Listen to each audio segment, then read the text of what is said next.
இன்னும் வாழைக்காய வச்சு பொரியல், பஜ்ஜி மட்டுமா பண்றீங்க? சாம்பார், ரசம்லாம் ஒதுக்கி வச்சுட்டு இத சாப்பிடுங்க. வாழைக்காய் குழம்பு. இதுக்கு சைட் டிஷ் எதுவுமே தேவையில்ல. சூப்பரான வாழைக்காய் குழம்பு. எப்படி பண்றதுன்னு பார்க்கலாமா? வாழைக்காய் தோல்லாம் ரிமூவ் பண்ணிட்டு இந்த மாதிரி கட் பண்ணிக்கலாம். இதுக்கு ஒரு மசாலா ரெடி பண்ணிக்கலாம்.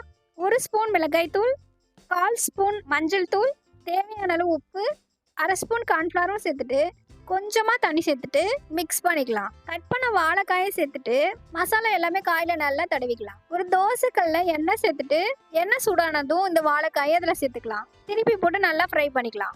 ஜார்ல கொஞ்சமா தேங்காய் துருவல், அதோட 5 முந்திரி, 1 ஸ்பூன் சோம்பையும் சேர்த்து நல்லா ஃபைன் பேஸ்டா அரைச்சிக்கலாம்.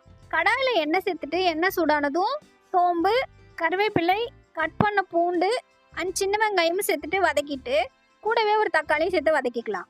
இப்போ மஞ்சள் தூள், மிளகாய் தூள், மல்லித்தூள் சேர்த்துட்டு வதக்கிட்டு புளிக்கரைசலையும் சேர்த்துட்டு குழம்புக்கு தேவையான தண்ணியை சேர்த்துக்கலாம். இப்போ ஏற்கனவே அரைச்சி வச்ச தேங்காய் பேஸ்ட்டையும் சேர்த்து கலந்துட்டு மூடி போட்டு குழம்பு நல்லா திக்காகிற வரல கொதிக்க வச்சுக்கலாம். குழம்பு நல்லா திக்கானதும் ஃப்ரை பண்ணி வச்ச இந்த வாழைக்காயும் இதில் சேர்த்துக்கலாம். மூடி போட்டு 10 நிமிஷம் லோ ஃப்ளேம்லேயே வச்சு எடுத்தா டேஸ்டியான வாழைக்காய் குழம்பு ரெடி. நீங்களும் இதை ட்ரை பண்ணி பாருங்க. பாய்.